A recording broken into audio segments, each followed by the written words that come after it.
Hi everyone, I'm Liberty Doll and this is Liberty Update. Trump announced several administration appointments this week that have many Americans up in arms about what a Trump presidency will look like. The position of CIA director has been offered to Representative Mike Pompeo.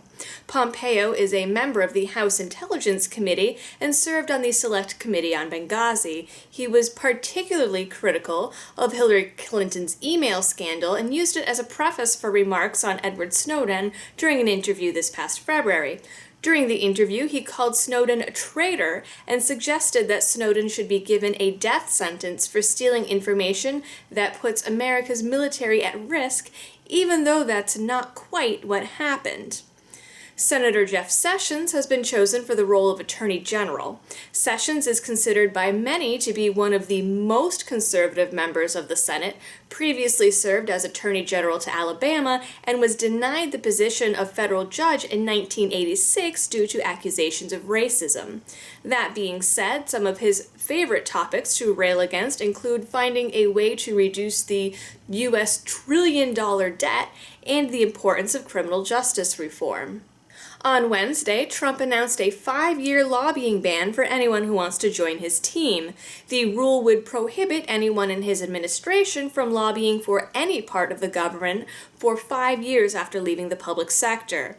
Under Obama, anyone leaving the administration was banned from lobbying for 2 years, but only in their own sector. Reportedly, this rule is making it difficult for Trump to find people that are both willing and qualified. Trump had his first victory in Congress this week after requesting that any major spending plans currently floating through Congress be put off until 2017. This means that they intend to pass a bill to keep the government running through March, but will not be voting on any spending priorities until Trump takes office. Besides allowing a Republican administration to make the coming year's spending decisions, this might also serve as a way to roll back more of the Obama administration's policies once Trump takes office. Under the Congressional Review Act, the House and Senate can nullify legislation with a simple majority vote if they hold the vote within 60 legislative days. But since Congress took so many days off this year, these 60 days actually go all the way back to May. If Congress simply passes a stopgap bill, they might adjourn early, thereby stopping the clock until January. According to the American Action Forum, Congress would already be able to vote out 48 of Obama's regulations that together cost more than $42 billion, even without ending early. If Congress were to end early, it would push back the 60-day date to even earlier in the year, and dozens more regulations would be available to the chopping block. Obama set a new record for regulations this week after adding 572 pages of regulations to the Federal Register in just one day. The register for Thursday, November 17th, can be viewed online and, including the table of contents, publication information, and reader's notes, clocks in at a whopping 660 pages. This brings the year's total number of regulatory pages to 81,640. This is the highest number of regulations in 1 year ever. In fact, Obama had the previous record at about 81,400 back in 2010. According to the National Archives and Records Administration, Obama holds 7 of the top 10 spots for highest tallies of regulation pages. The other 3 slots were owned by Bush number 2, but Obama is the only president to ever surpass 80,000, which he has done for 4 out of 8 years of his presidency. In other news, Kanye West came forward this week to tell the world that he didn't vote, but if he had, he would have voted for Trump, as if that actually matters. At a joint press conference in Berlin, Obama and Merkel blamed social media for being what they called politically disruptive. Obama and Merkel claim that social media is to blame for instilling fear and uncertainty in people over things like economic security. The pair claim that the recent clash of cultures between the left and right is due to the digitization of information, and as such, those avenues should be controlled. Obama did note that freedom of speech is indeed a thing and should probably be protected, but was directly followed on stage by Merkel, who compared the internet to the printing press and argued that the internet is a threat that needs to be contained. Interestingly, a list of so-called fake news websites was circulated this week and caused Google and Facebook to consider censoring those sites and denying them advertising services. The list was written by an assistant communications professor from Merrimack College in, appropriately, Massachusetts.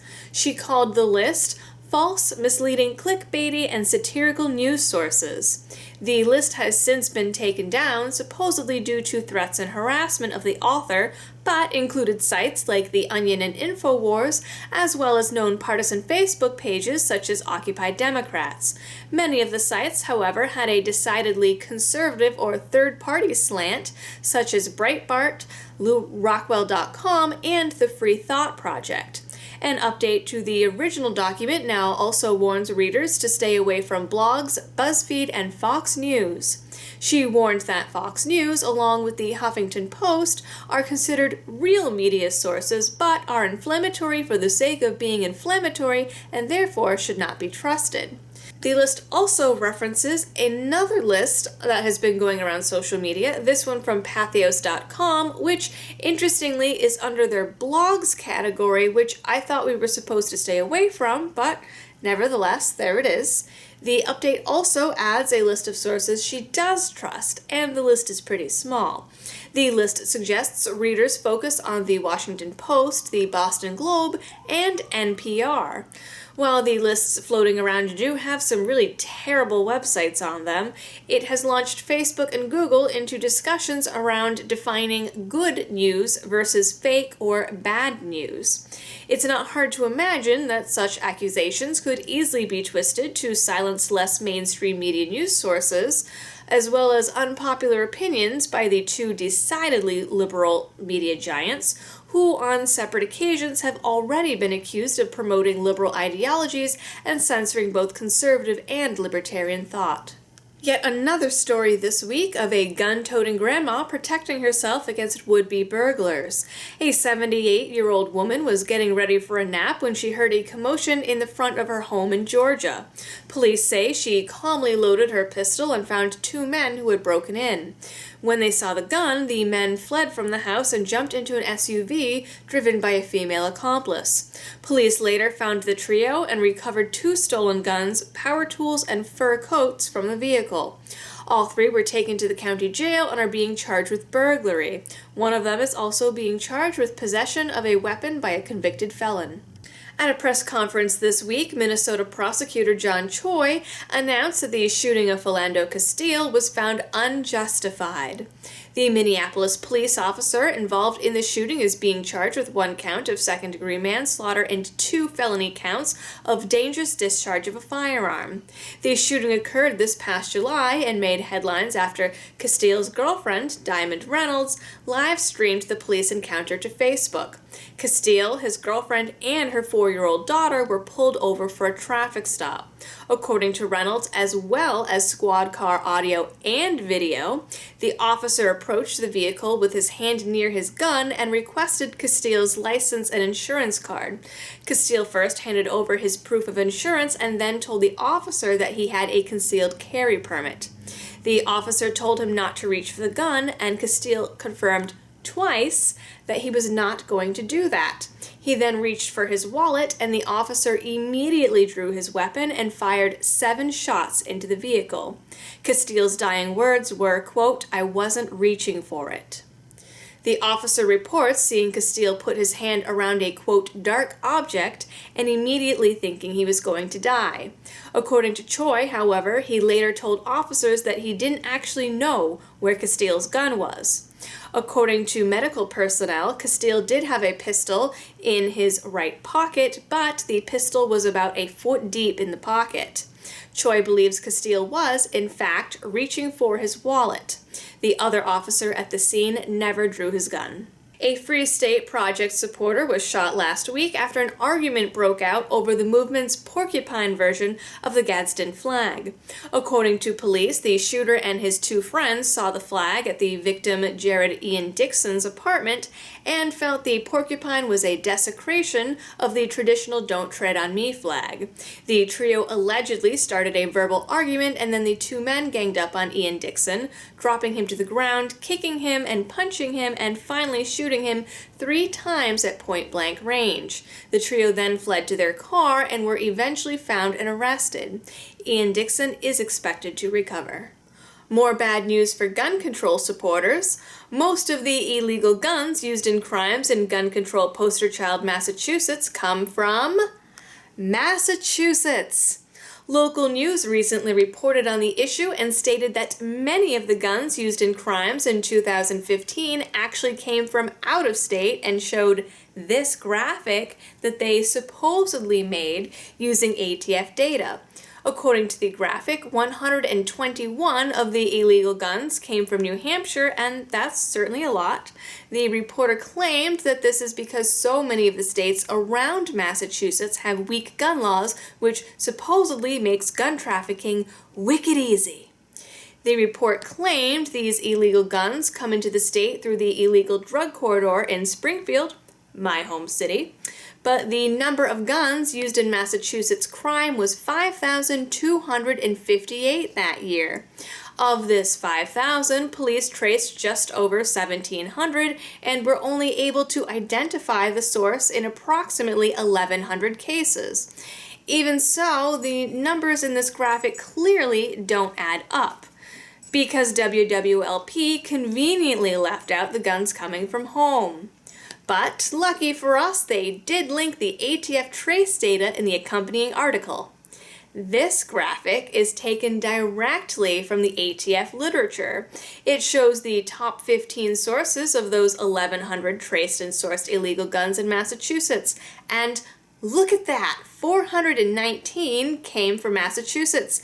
That's more than 1/3. The next highest is New Hampshire with 136. Note that that number is different from the WWLP number because for some reason the written article on their sites report that there was 5,000 guns in 2015 but made this graphic for 2014. In 2014, the numbers were even worse for Massachusetts. Out of 979 traced guns, 402 again came from Massachusetts. That's almost half.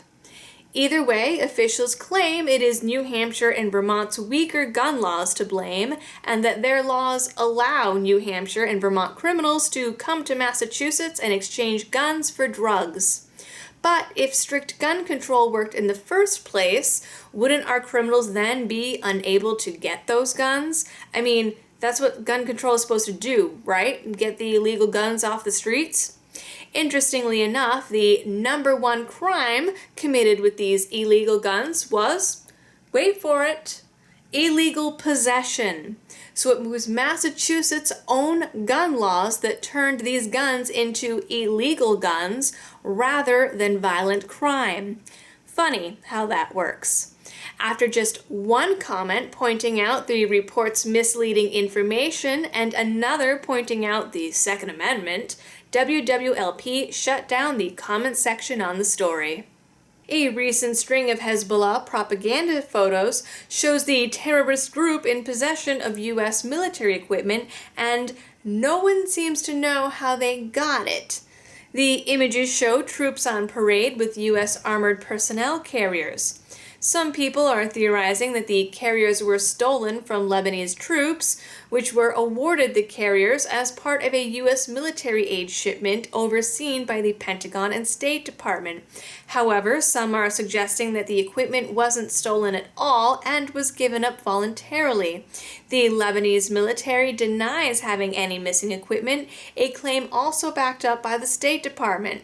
Both deny any ideas on how the terrorist group actually got the equipment, except that maybe they're leftovers from when Israel gave U.S. equipment to the southern Lebanese army in the 80s, only to have that militia be disbanded in the early 2000s, and then Hezbollah was just like, hey, let me get those tanks. The other theory put forth by the State Department is that they're somehow from Al-Qaeda, but then they don't know how Al-Qaeda got them. Also, by the way, all these theories were put out by the State Department and its people via Twitter, if you can wrap your head around that one. That concludes your Liberty-related news for the week. Please don't forget to like, share, and subscribe. and I will see you next week. Thanks for watching.